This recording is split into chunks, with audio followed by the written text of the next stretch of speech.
But welcome everybody. My name is Sarah Lambert. I'm the Vice President of Programs at the Community Foundation. And thank you so much for taking your lunch hour to learn about grants and stuff with us.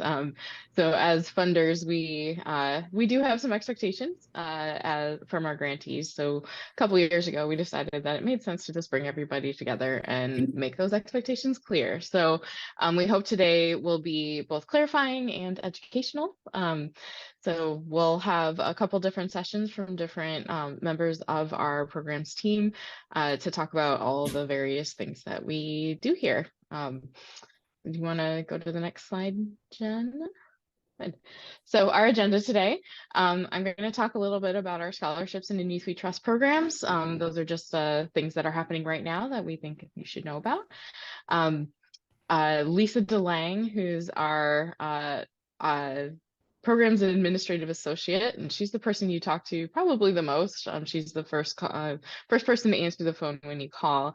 She's going to talk about some of our volunteer opportunities. And then I'm going to hand it over to James Patterson, our Senior Program Director, and he's going to talk about reporting and those expectations, along with how to communicate with the foundation during your grant life cycle.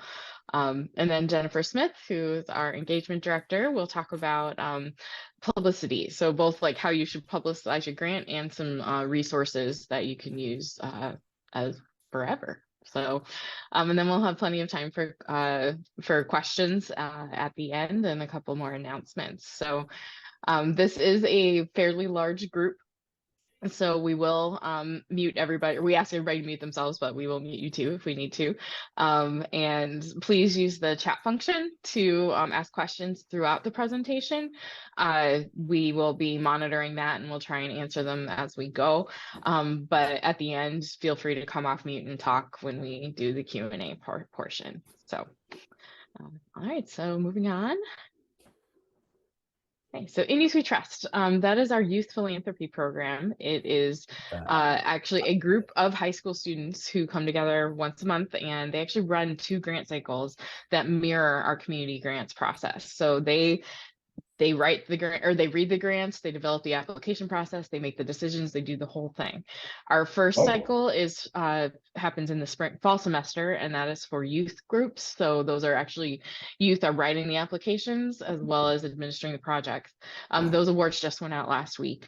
And we have another cycle opening up, and that is for adult nonprofits. We call it our adult cycle, but for professional nonprofits who serve youth. That's the primary goal. So these are grants for up to $5,000. It's a fairly short application, but if you work with youth in any capacity, it's a great opportunity to get a little bit of extra money and to help our students learn. Like, these are awesome kids who spend a lot of time thinking about philanthropy, which is a surprising thing. We recruit for new students every year. So if you know of any kids who might be interested next year, let us know. All right, you want to go to the next one?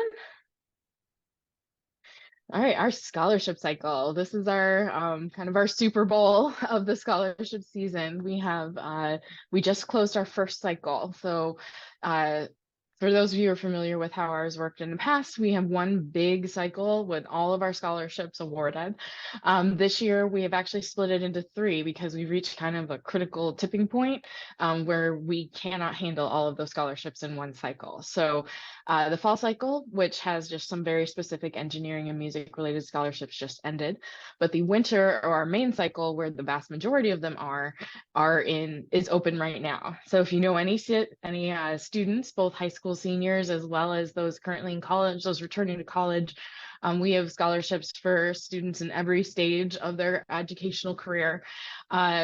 Make sure they check that out. It's a great opportunity. We are going to be tipping to $500,000 this year in awarded dollars in that main cycle. So it's going to be a great opportunity for a lot of students. And then we will also have a spring cycle this year that will open on March 1st. And that will have a couple little one-off applications, like one for dental hygiene or for dental students. But we also will have 2 new scholarships awarding for students with intellectual and developmental disabilities. So if you have clients who are going on to some sort of post-secondary education, whether it's a certification program or life skills, or they're going to college, whatever. This is going to be a huge opportunity for them. And we'll be probably awarding north of $20,000 in that cycle. So definitely make sure to check that out. So now I'm going to hand it over to Lisa, and she will talk about volunteering with us.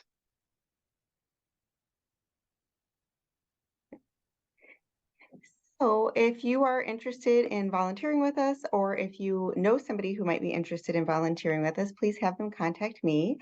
We utilize about 200 volunteers here to read the grants and the scholarships. And it is a nice, short, but intense commitment.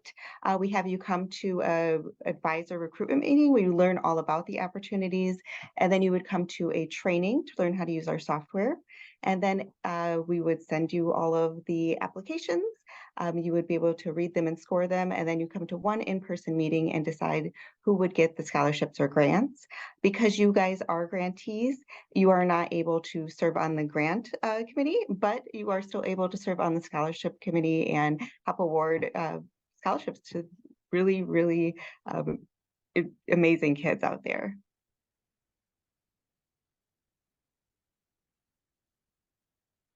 Oh, that's my cue. Yes, bringing reporting into focus. So we'll go to the next slide. And first thing I want to talk about is why is reporting important? I'm sure that all of you got into the line of work that you're in because you really love precarious funding streams.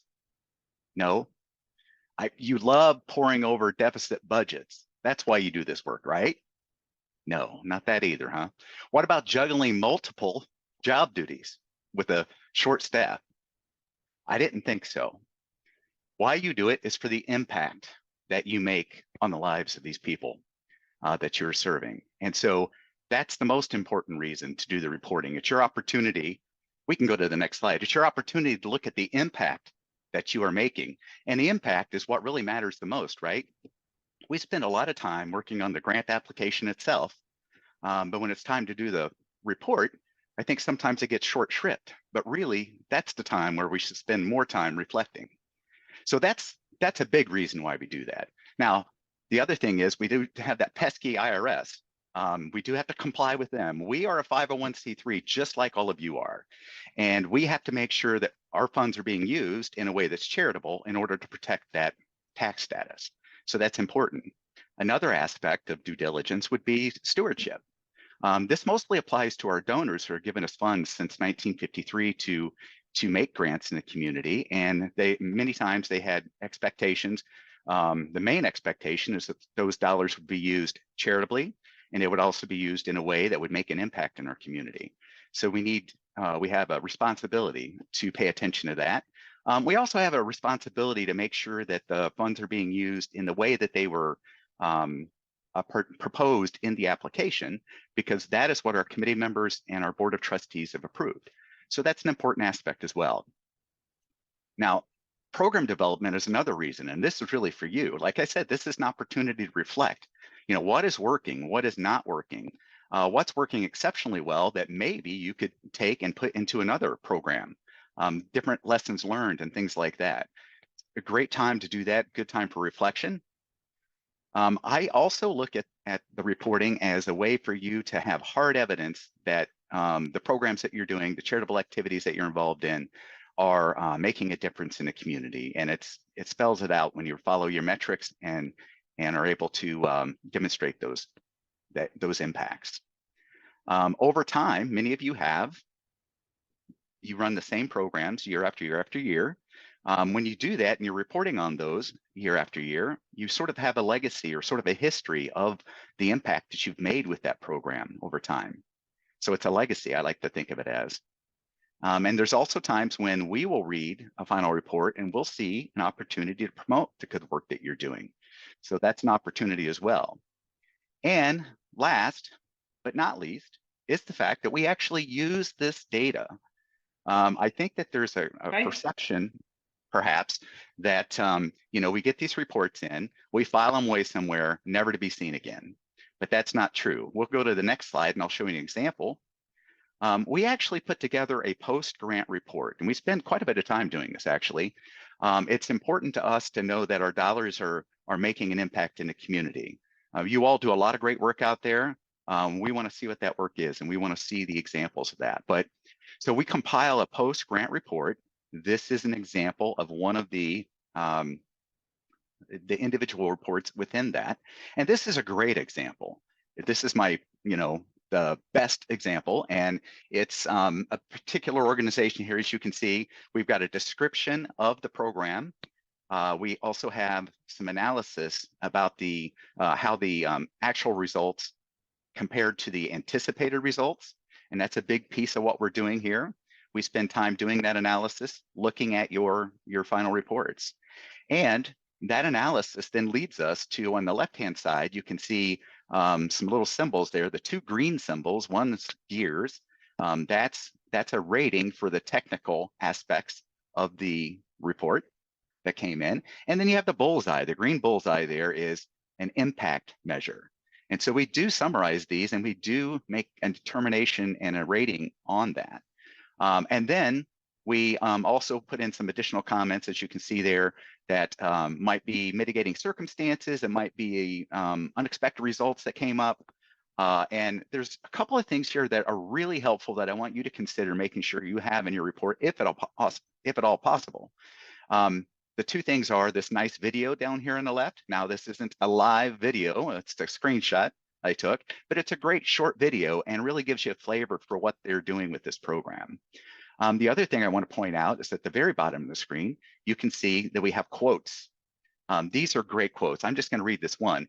My son is more confident, has made more friends, and is a lot more helpful when it comes to grabbing groceries or laundry. He says, I do weightlifting, Mom. This is nothing. So, I mean, that's pretty cool, right? That gives you a really good sense of the change within that young man. So that's exciting. Let's go to the next slide and look at probably the worst kind of example here. This is where someone did not turn in their report. Despite multiple overtures from staff, stimulators, who is fictitious, it did not turn in their report. And so you can see just visually, it's entirely different, right? Maybe most notably, these red symbols for technical and impact rating are not looking so great. As you can imagine, most of them are somewhere in between. Although I have to tell you, we end up with quite a few that are green and green, honestly. You all do some amazing work out there.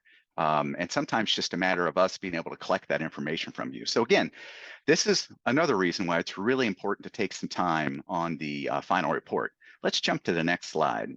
James, I was just going to say, Yes. and I apologize if you're going to say this, but who sees these post-grant reports? Is it just the staff or? Yes, I was going to say that, but Okay. I did not, did I? Thank you, Okay. Jennifer. So yes, it's a very important point.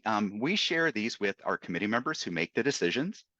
They like to see how things came out afterward, and also our board. But we are, it's confidential after that, and no one else sees them. So it's staff, board, and the committees. And as far as the committees go, it's only the committee that reviewed that grant. So we try to keep the information, because we are fairly candid in these reports. So we try to keep that information candid. Thank you, Jennifer. So what are some of the key elements of the progress or final reports? They're the same. You won't have a progress report unless you have a multi-year grant. But we'll jump to the next screen. We'll look at demographic data first. And this is what it looks like on the application. We'll go to the next screen. And a few things I'd like to talk about, really about the demographic data. It's really, really important that we understand who our dollars are serving.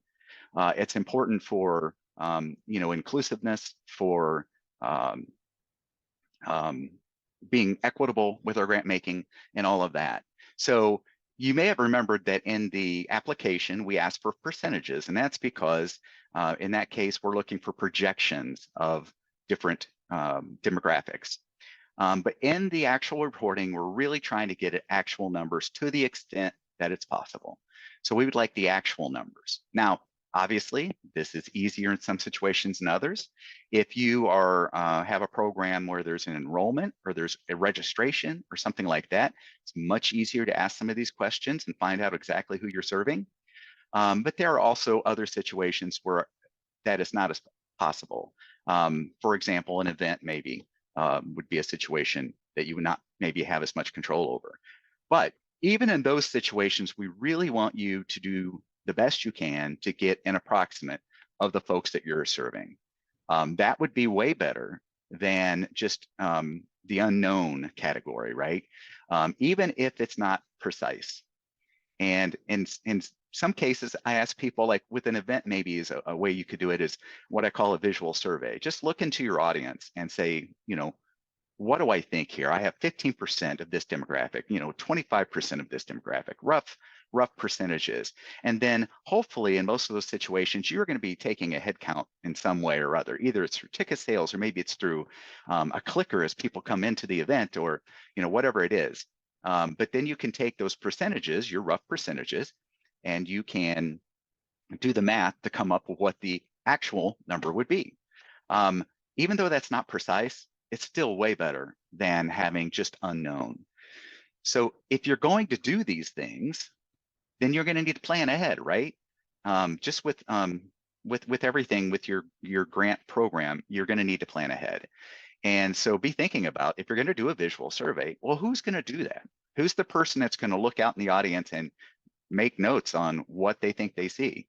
And just a note about that, by the way, whenever you're doing that, you're saying, this is what it looks like we have out there, right? You're not actually labeling anyone a particular thing or anything like that. This is a group thing. So please don't look at it like that. It's the important thing is for us to be equitable, we need to know who we're serving approximately, at least. So the last point is, if you are looking at it and you're trying to figure out how the heck am I going to do this, just give me a call. Let's have a conversation about it. Maybe we can come up with a better way to do it. Maybe we'll have to throw our hands up and say, I guess it's all going to be unknown, but give me a call. Let's see what we can do. We'll go to the next slide. All right, so then we want to talk about the description of the activity. And this is what it looks like on the final report. And we'll jump to the next slide. And I'm going to take a drink. So your first question was the 1-paragraph description. Now this is super short. We use this for reports and publications. It's actually the basis for the post-grant report summaries that you see in there. It's the basis for that. So it should be very short. Think of it as if you're going up an elevator for 1 or 2 floors and somebody's asked you about your charitable activity. And what can you tell them very quickly that gives them the gist of it? The second, James? yeah, yes. Sorry, Lisa and I are both on it. Yeah, I guess so you are. before we leave the demographic section Yeah. too far behind, Alex from CHOM asked if the demographic data report differentiates between actual numbers and approximations. I'm having a hard time today. Okay, I don't understand the question. Can you say it again? Does the demographic data report, so this report that you're showing, does it differentiate between the actual numbers and approximations? And the answer is no. We don't, when you put those numbers in, we are not going to know if they are approximations or actual numbers. That's correct. Yeah.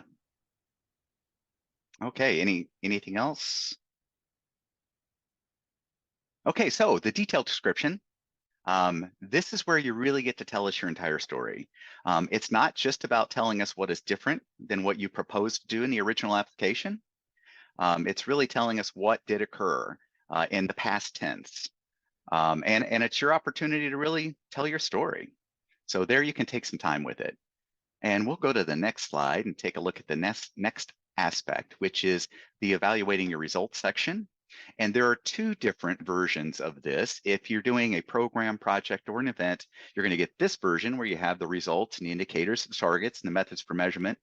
And at the bottom, you see you have an opportunity to enter your actual results compared to what's above.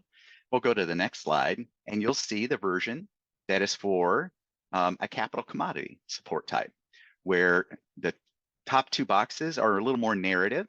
And then you have, again, the box to put in your actual results. So let's pop to the next slide and take a look at what we can do here. It's really important to report on the results and the indicators that you identified in your application.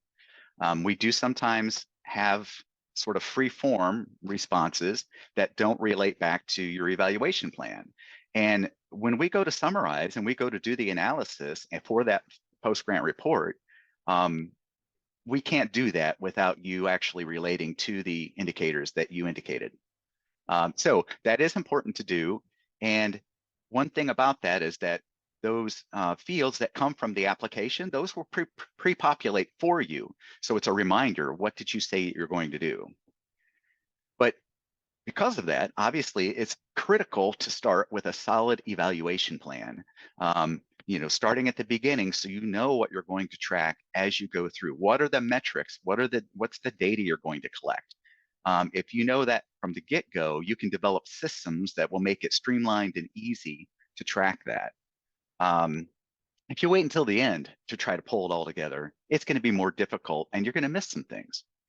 So because it's critical to have a solid evaluation plan, I've reached out to many of you and collaborated with you on your evaluation plans, trying to make those stronger, trying to find ways to help you demonstrate your impact so that you can use that for your supporters and your donors. But then we can also show our impact of the dollars that we grant out. So an important piece there too. I talked about collecting the data from the beginning, really important. But again, this is all about impact. How do you show what it is you're doing? Because you're all doing great work out there. Let's let the world know, and let's give them things that they can, that resonate with them. You know, numbers a lot of times do resonate, but those quotes and things, we'll talk about that more later, also resonate. So if you get into your charitable activity, implementing it, and you find, oh gosh, I cannot get this metric or this piece of data that I thought I could get, or it's just not working for some other reason, or maybe you found that there's another method that's better to collect data and demonstrate your impact.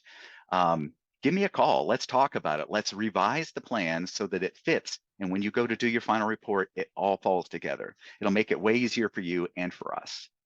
And we'll go to the next slide. Another section on the final report is the anecdotal evidence and program development pieces. And that's these 3 questions here: personal story, unanticipated results, and anything learned. We'll jump to the next slide and see what that's all about. First of all, not all impact easily translates to structured outcomes. And those 3 questions give you an opportunity to sort of go outside of the metrics box and talk a little bit. I think it can be very, very helpful. And don't ever underestimate the power of an individual story. I mean, that one quote that we got from that young man for the weightlifting program, that is telling. That shows that there's impact there.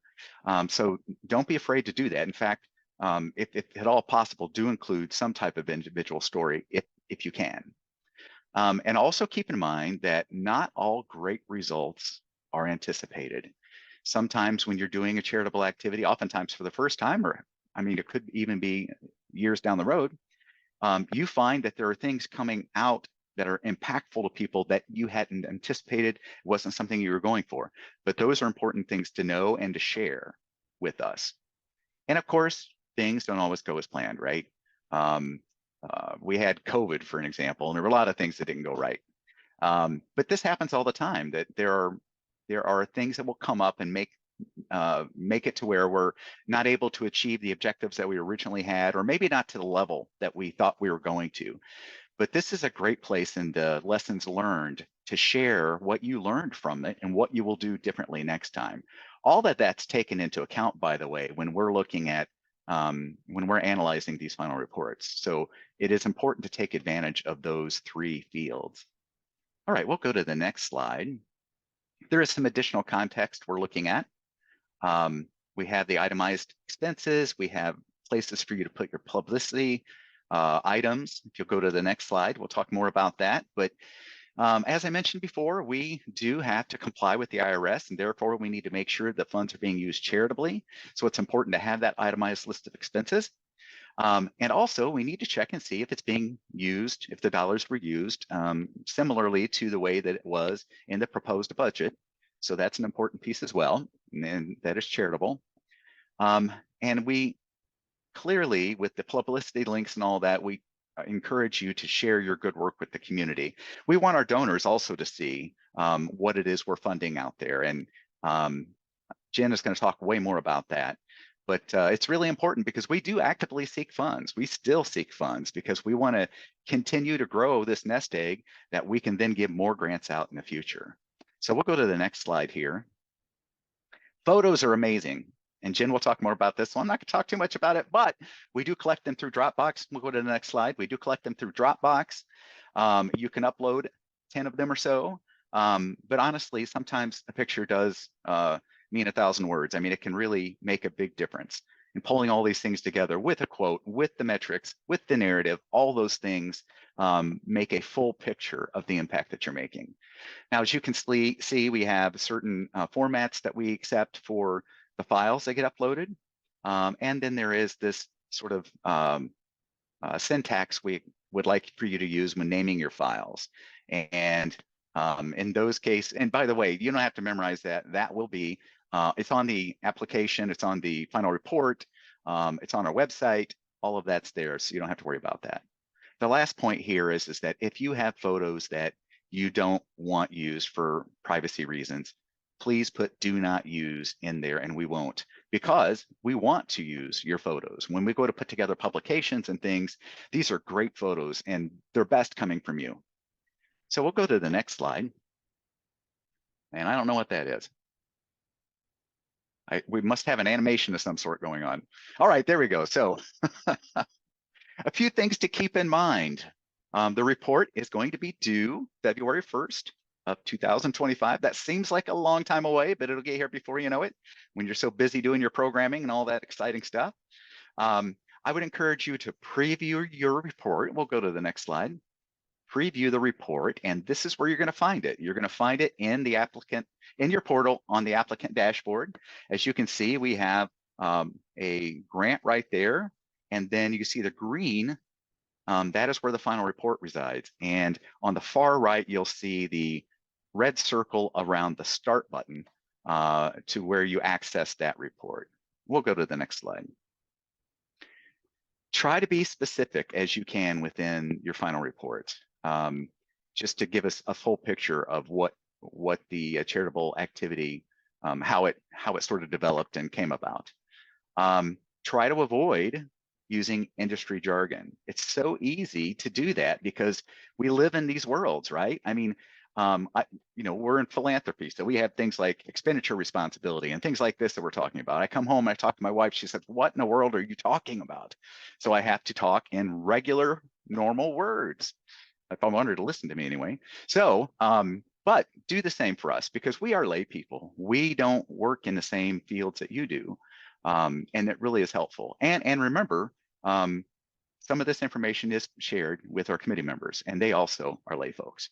So maybe the most important thing to, yes, Lisa. We have a question, and this is from Eversight, and they asked if you can reapply for support before submitting the final report, since the applications are due in August, but the report isn't due until February of the next year. That is a terrific question. The answer is yes, you can, and I'll talk more about that on the next slide. But before we leave this slide, it's really important to understand that failure is actually an option with the Community Foundation. And not that we're hoping you seek to fail, but it really is. I mean, truly, we look at ourselves as being somewhat not risk averse, but risk friendly. I mean, we want to fund new ideas. We want to fund people taking chances, trying to make some big swings sometimes. And sometimes when you do that, it's not going to work out great.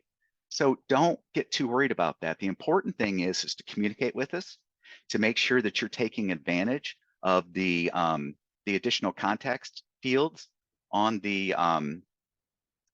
final report, explaining what went wrong, what went awry, what you would do next. It might be such a thing. You even say, you know what? I don't think this was the best approach. We're going to try another approach to try to get this result that we're going for. So it is an option. You will not be banned from receiving funding in the future. I think that's probably the most important thing that you're concerned about. So anyway, we'll go to the next slide. Keep us in the loop. Communication is extremely important. We are here as a resource. I mean, I'm happy to help with the evaluation plans, as I mentioned before, or really anything that I'm able to help with in terms of the grants. And then Jen, of course, she will tell you that she is absolutely pleased to help with promo and that sort of thing. And she's just a whiz, so you would want to take advantage of that. Submit your report while it's fresh in your mind. That's the best thing to do. So more or less, once you get done, you guys do your postmortem on the activity. That's the time to submit it. Good time for reflection, by the way, as I mentioned before. But don't submit it until it's complete either, even if the deadline is upon you. If the deadline is upon you, then it's time to get a report extension. And we would much rather get the full picture of the charitable activity than to have a report in on time. Again, we're looking for impact more so than we are compliance in this sort of thing. It's not a box we're checking off. If you are implementing your program and you see some major changes, like let's say you are going to use funding, part of the funding on a new staff person, and it turns out that you have some volunteers who are going to fill that role, and those dollars would be better used in additional supplies, as an example. Big changes like that, we would want to know about, and we would do a grant amendment. Now, anybody who's worked with us before on grant amendments, I mean, we're really pretty flexible. As long as you're still trying to, as long as it's still going to achieve the same purpose, you're just maybe changing some things to get there, we will almost always approve those, but we like to be kept in the loop. So it's really important to do that. And as far as the, like budgetary changes, what constitutes a big enough change? Well, just think about it from the standpoint of, would you be surprised if you read the budget, the itemized list and expenses, and certain things were missing? If you'd be surprised, we'd probably be surprised. If you're not sure, email or call me and I'll let you know, and we'll go from there. And by the way, the grant amendment process is really pretty painless for you. It's usually an email of why it needs to happen, and then I pretty much pick up the ball after that and run with it. Interim reports. Now this addresses the question that we had from Eversight, and interim reports are what you complete whenever you are applying the next year for funding. And the interim report, there's actually a place on the application that asks if you have an open grant. You say yes, and then it has an opportunity for you to upload an interim report. And now that report is very simple and straightforward. The instructions are actually in the application. The instructions are on our website too. But essentially, you're just giving us a brief, and I'm talking less than a page. We're talking an email here of a summary of the progress of the program, and then why you're not submitting the report. And it could be as simple as, we're not done with the program yet. And so that's fine, but at least it gives our committee members a sense that you are on top of your existing grant that you have. And then keeping us in the loop also as it relates to grant news and events. We would like to know when you're having events. We would like to help you promote your activities. If you're getting in the news, we want to know about that. Just recently, we've had a number of news stories shared with us, and it's so fun to watch them. And keep in mind that, gosh, put those in your final report, because there's a place for you to upload that. And then it might make the post-grant report too. So there you go. But anyway, Jennifer is going to talk much more about that. In fact, this is a good segue for me to turn it over to Jennifer. Awesome. Thank you, James. Thank you very much. Aloha, everyone. If you weren't here, like right at the beginning, we did play a little tropical music, and we just decided today was a good day, as good a day as any, to be focusing on pictures of beautiful places that we'd rather be than Northern Illinois right now. But and also you'll see my like haphazard scribbles there in the bottom of the slide, look like writing in the sand that's getting washed away. Sometimes I know it feels like that when you're promoting grants or any news from your organization, that in the chaos and the loud world around us, that news, it's all good news, and it just gets washed away so quickly or drowned out by the sound of the waves, whatever analogy you want to use for that. But I'm just going to give you a few tips today about how we view publicizing your grant that hopefully might be helpful for just talking about your programs in general.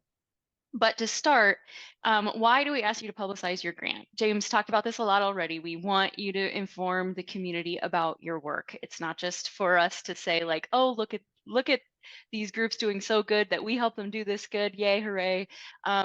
Really, we want the community to know about the exceptional nonprofits that are serving our region and the resources that are available to them.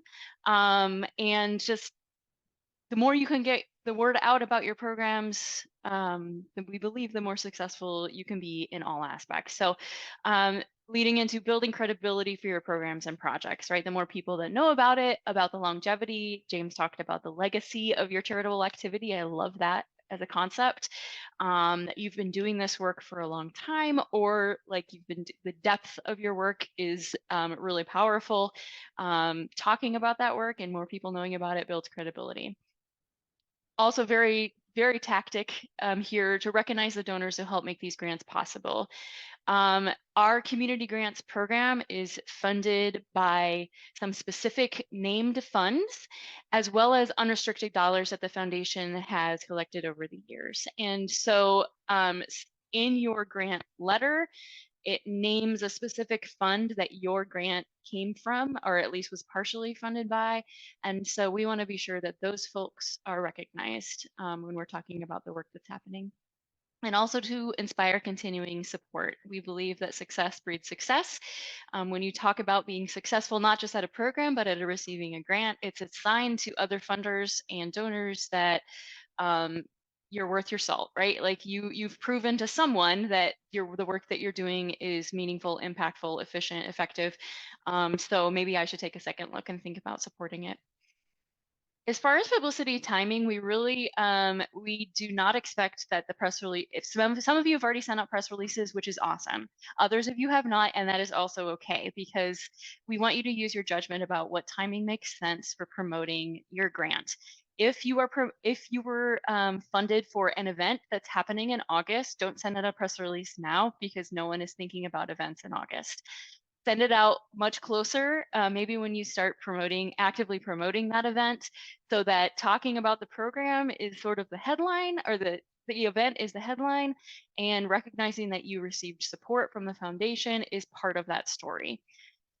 Perhaps you were funded for a physical improvement or investment in your building, a building or a property or whatever, something tangible, like that there's a very physical project that like the work is going to start on a date and then it's going to end, sometime too. So a ribbon cutting is a great time to talk about your support. Yeah, so be mindful of that. And if the program is time limited, it's not something that's going on year round. It's a special thing that you're doing, whatever that is, publicize it at that time. Make sure that you are layering your message, right? So it's not just like, hey, we got a grant, cool. No, the program is the important thing. Our support can be mentioned, but we really want you to talk about your programs. If you get unexpected coverage, fantastic. If someone learns about your organization, is like, wow, we'd really like to promote this, we'd like to do a story. If you had some other thing that you were promoting, and in the course of that, unexpectedly the program that our grant has funded comes up, even better, right? Like, use that as an opportunity to leverage media power. And then when reporting results. So if your program has an unexpectedly wonderful result, above and beyond what you were anticipating, or if just this is part of your normal communication, that you report your results of the project or activity that we funded, that's a good time to promote the grant as well. When doing a press release, we have provided, it was sent along with your grant agreement letter, a media contact list and a sample press release. It is also available at the URL you see there on our screen. And you should know we have 2 pages, one that's called grant resources. So that's like folks who are thinking about applying, in the process of applying for a grant, and then this current grantees page, which is more for you all. You have a grant, so what do I do now? So all the reporting stuff, links, etc., is there, as well as publicity things. Please use your own media contact list if you have one. Don't feel you have to use ours. Also know that ours is it's updated. It was updated as of the moment we printed it and put it in the envelope, but staff change at media outlets very frequently. So use your discretion. If you have a better list or you know someone specifically, like use that list, use your contacts. In a press release, please do refer to the Community Grants Program, our Community Grants Program. That is a specific name of the program, and then the fund specified in your award letter, which I talked about a little bit already, but oftentimes those are unnamed funds, so it's going to be the name of people. You should note we had a question coming into the webinar today about, are we able, the organization, able to reach out to that donor and build a relationship too. We understand that impulse. Unfortunately, the vast majority of the funds that fund community grant, the named funds, those folks are deceased. So your intention is wonderful, but there's no way for us to get that information to those people. So thank you for trying. But also we do allow folks to send us thank you notes or some sort of communication, and we will pass those on to donors who are living. We do try to protect the anonymity and contact information of our donors, just as you do. But do feel free to reach out to us and ask that question if that's something that you would, if you're interested in doing. Back to the slide. Use our provided CFNIL boilerplate language, that language about CFNIL that goes at the bottom of the press release. I've said this a few times in past presentations, and I think it's just something to remember. Find the S, the story, a statistic, or a soundbite. What's like the really edible thing, the really digestible piece, or something that stands out that people are, a media contact who looks at 100 press releases a day is going to cling on to.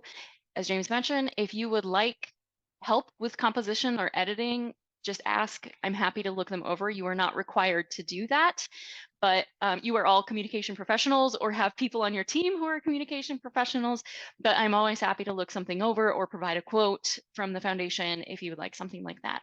When you distribute it, if you remember, please copy me on your press release so that I will know that that news has gone out, and it's a good reminder for me to share about your story with our trustees, with our volunteers, and across social media and all of those things.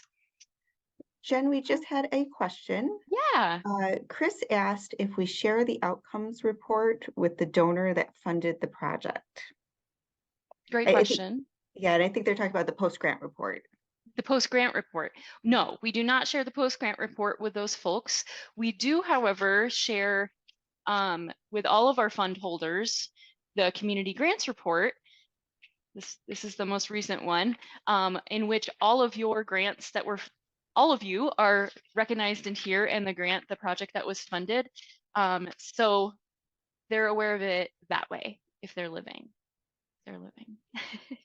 And we mail this out to all of our fund holders, whether or not their fund supports community grants directly. So this is like 300, I don't know, it's some hundreds of people that will get this in their hands and see the good work that you all are doing. Cool. Sorry, I'm looking. When we acknowledge it in our annual report, should we also specify the fund name? This is such a good question because some of the fund names are crazy long and it gets very wordy. If it's possible to recognize the fund, we really appreciate that. That's good. That's a good thing to do. If it is just not possible, okay, like recognize the foundation. And on sometimes too, like if you're trying to, you don't have to write out our whole name 4 times in a paragraph because we have a very long name, lots of characters. Say our full name once and then CFNIL from there on out. That's fine too. So sorry. Yeah, I know that they get really long, and sometimes we too fall into the trap of like, oh, that's too many words and nobody's going to read all of the words for the whatever, I don't know, 7 names in a row. But we really do ask that if you can, if it's possible, please do. Okay. So really very, very briefly, I'm going to just highlight a couple of suggestions or hopefully thought-provoking activities to help you think about how to spice up a press release, or just in general thinking about how to promote your your USP, your unique selling proposition. And a lot of times you may think, well, I'm a nonprofit, I'm not really selling something. Some of you sell tickets and those sorts of things, but no, you really are. You really sell. You have a unique position in this community. You have something that makes you unique or distinct from other local organizations doing your type of work, from peers and other communities. Maybe you're the only one. Like the Rockford Symphony is a good example. There is only one Rockford Symphony in our community. But there are symphonies in other communities that are doing things that you are doing different or better or whatever from a past version of yourself. Maybe your organization has really undergone a programmatic change or communication change or some sort of thing that makes you like, we are better than ever because of whatever this thing. And I want to say also and this is a word, this is something that we don't like to talk about with nonprofits, or say, you know, we're very lovey-dovey and we're all working in the community together. And yes, that is true, but also they're competitors, right? You're competing for people's attention, for their dollars, you're competing for their time. And so what is the thing that's going to make you stand out in a very busy, crowded marketplace? So this is a lot of words on a slide, and I'm not going to read all of them. We will share a worksheet with you afterwards if you have any interest in looking at this. But there's sort of like picking what are the few things, the 2 or 3 things, and this is actually 3 slides of this, it's a long list, that make you distinct compared to other providers. What is your niche? What are the demographic distinctives that make you special?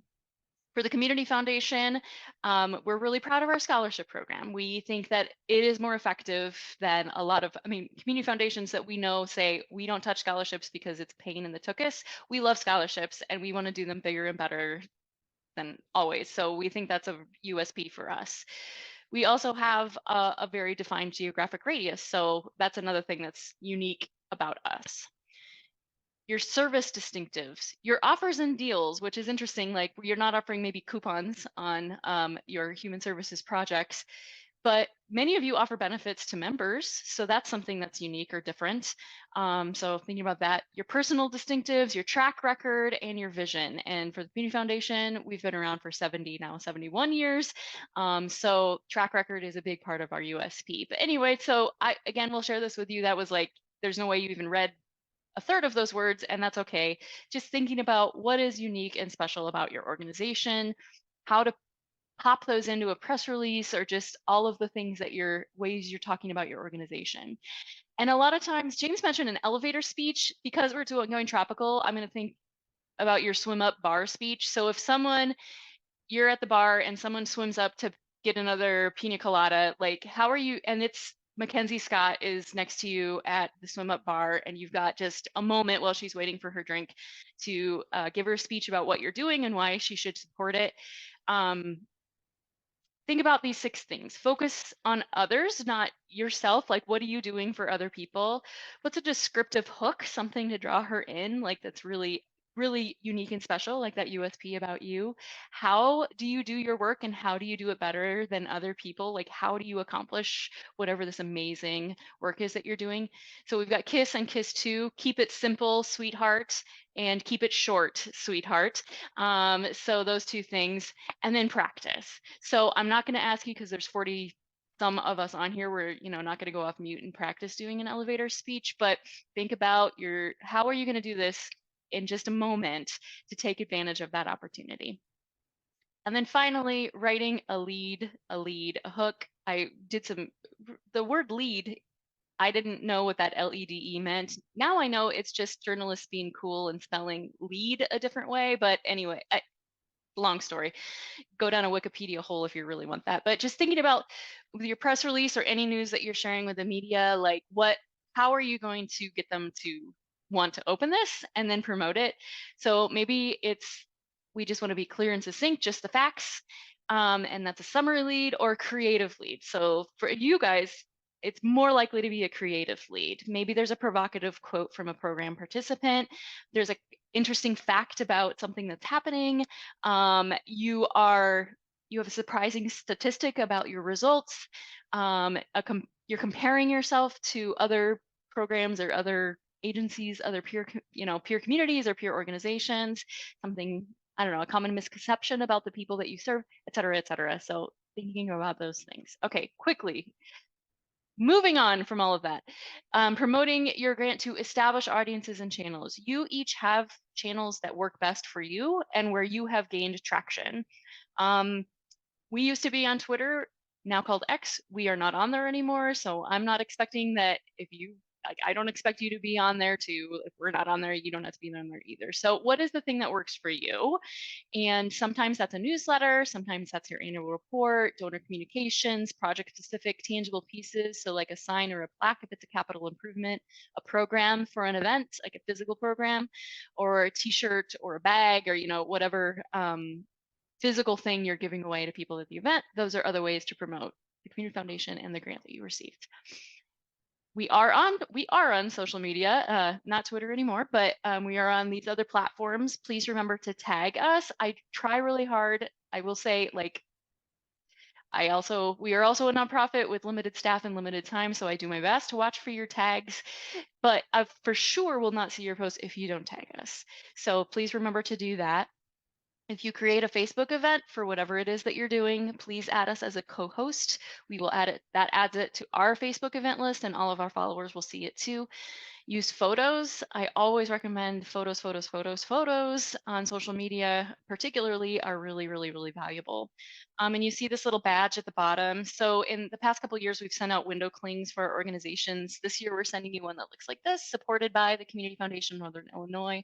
The window cling you could put at your office, or wherever you'd like to put that, in your car if you're have a mobile office. But we'll also send you a digital version of this little badge. And if you wanted to just like pop that on the picture when you make a social media post, it's just kind of a fun little thing that draws attention to the grant that you received. All right, logo usage guidelines. I cover this every year. I haven't had an issue for a long time, but the first time I don't cover this, we will have an issue. So please do not stretch or alter our logo in any way. These two versions, what we call a vertical and a horizontal, are both available on our website. That link, yeah, it's on that page. It's on the other current grantees page also. If you need something that's solid white or solid black or something else, just reach out to me. Or if you need like a vector version for something that you need a high resolution version, reach out to me. Well, I'm happy to provide that to you, but just don't stretch it. We love our logo and we like it to look as good as it can. We are also available for press conferences, photo ops, and more. This one happened just December 18th. This was one of our first big check opportunities for this year's grantees. Oh, I see Gabrielle's on the chat. There she is, yay, and there's Gabrielle in the picture. So we are happy to come to you or you to come to us. This is in our living room where we took this picture with the big check. This was out with our Nick's Wish folks. This was the coldest day in history. It really felt like that. That parking lot was so cold. We now do those in May with Nick's Wish with their big genie lamp. But we're still happy to come out and bring the big check or to do a ribbon cutting. This is with our friends at Winnebago County Housing Authority doing a ribbon cutting. So we'd be happy to come to you, you come to us, whatever. We're happy to do any of those things or other creative things too. A quick word about pictures. So we've mentioned, I always talk about the folks that work with children and work with animals are the lucky ones because you get beautiful pictures. Our friends at Rockford Area Habitat also get these beautiful pictures of families. And how could you not want to support an organization that is supporting this beautiful, beautiful family? Do not be discouraged, however. I usually talk about only the really, really pretty pictures. And my apologies to Girl Scouts and Swedish Historical Society, but I shouldn't apologize because you both got grants because you submitted pictures that look like this. And these were pictures for capital projects, right? That they needed a very specific repair. And these pictures told the story to grantees, like our reviewers. Oh, yeah, this is not just like, it'd be nice to have a new roof. No, they need a new roof for this program to continue. So these pictures are also really powerful. Just, it's a different story than this. But anyway, so don't be shy about sharing pictures just because it doesn't have a beautiful smiling family in them. We do allow you to upload pictures in PDF format, but I'm just going to say, I'm going to be real honest with you all here. I'm wearing Hawaiian leis and I got a pile on my desk, and I don't always have the time to transfer your PDF pictures into like a photo format, JPEG or PNG, to then use them in our community grants reports and things like that.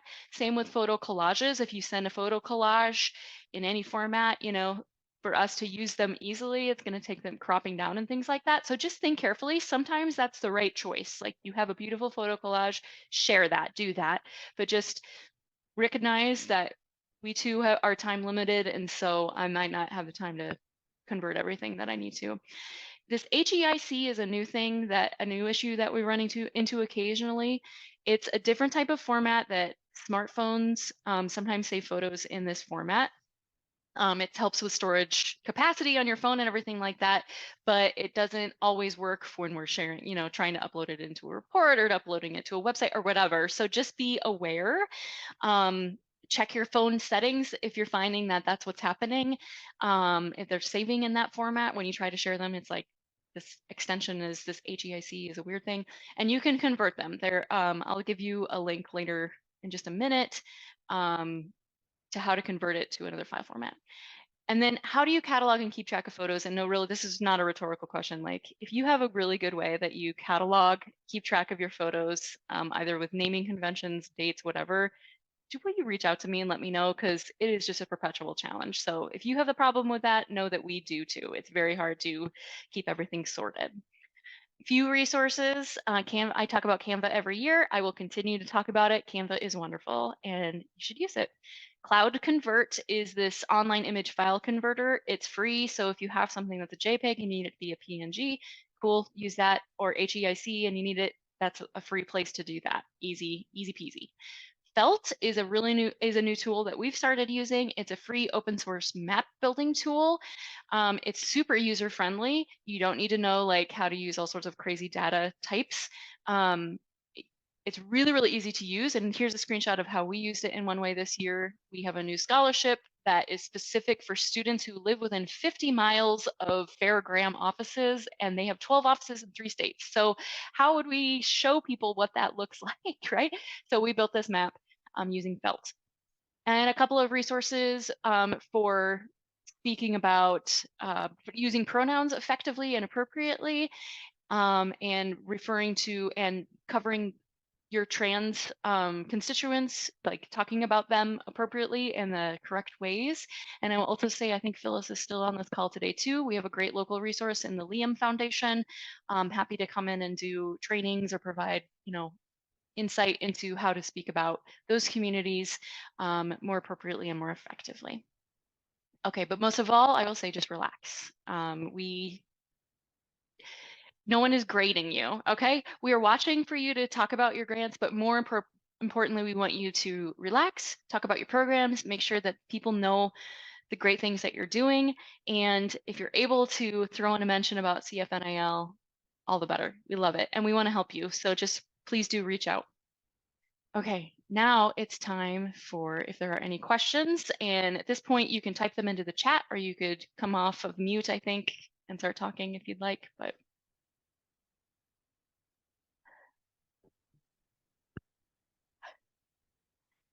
okay.